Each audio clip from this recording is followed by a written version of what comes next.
Have you ever heard the story of a company that invented its own assassin? A company so successful, so dominant, that it couldn't imagine a world without its core product. But in a strange twist of fate, it was one of its own engineers who created the very thing that would bring it to its knees.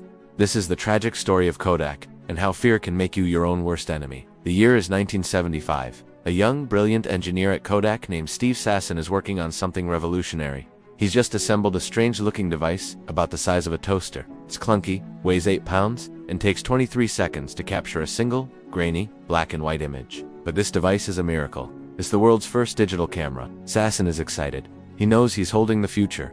He takes his invention to the Kodak executives, a room full of powerful men who built an empire on film. He presents his creation, expecting to be hailed as a hero.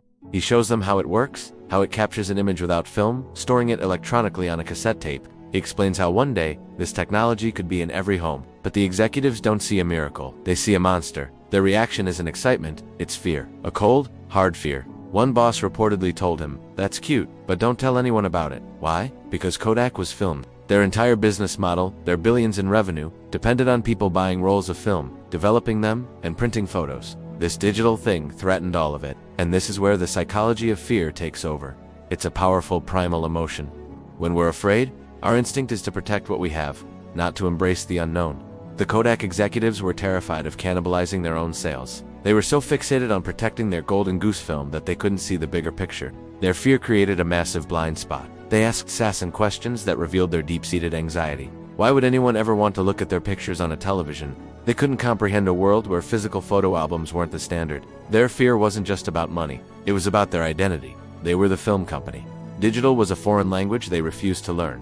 So, what did they do? They buried it. They patented the technology, of course, to control it, but they actively suppressed it. They hid their own invention in a corporate vault, hoping it would just go away. They told Sasson to keep working on it, but quietly, on the side. For nearly 2 decades, Kodak sat on the future, paralyzed by the fear of losing the past.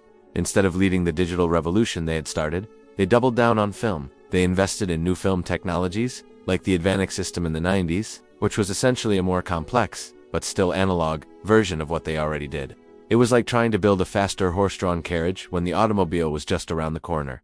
Meanwhile, the world wasn't waiting. Other companies, Sony, Canon, Nikon, weren't burdened by the same fear. They saw the potential of digital and ran with it. Throughout the 80s and 90s, they developed their own digital cameras, refining the technology, making them smaller, faster, and better. The very technology Kodak had invented and hidden was now being perfected by its competitors. By the late 1990s, the digital wave was no longer a ripple. It was a tsunami. Consumers were starting to embrace the convenience of digital photography. No more buying film, no more waiting for development, just point, shoot, and see your picture instantly.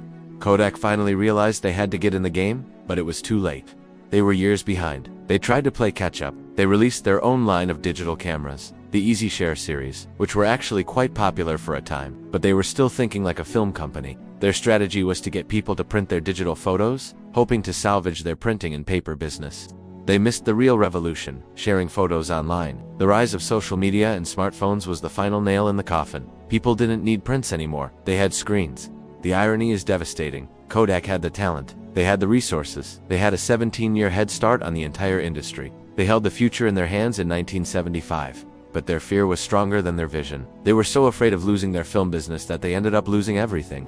In 2012, the once mighty Eastman Kodak, a company that had defined photography for over a century, filed for bankruptcy. The assassin they had created, the digital camera, had finally claimed its victim. The company that taught the world how to capture memories had become a memory itself. This story is a powerful lesson, not just for businesses, but for all of us.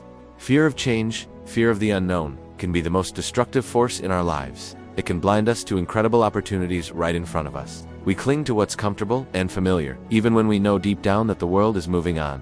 Kodak's executives weren't stupid. They were just afraid. Their fear made them reject the future, and in doing so, they sealed their own fate. The next time you face a major change or a scary new opportunity, think of Kodak. Think of Steve Sasson and his toaster-sized camera. Ask yourself, am I acting out of vision, or am I acting out of fear? Because sometimes, the biggest risk isn't embracing the new. It's holding on to the old for too long. The very thing you were trying to protect might be the thing that's holding you back from something far greater. Thank you so much for watching. If you found this story as fascinating as I did, please hit that like button and subscribe for more stories about the triumphs and tragedies of innovation. What other companies do you know that missed the boat? Let me know in the comments below. See you next time.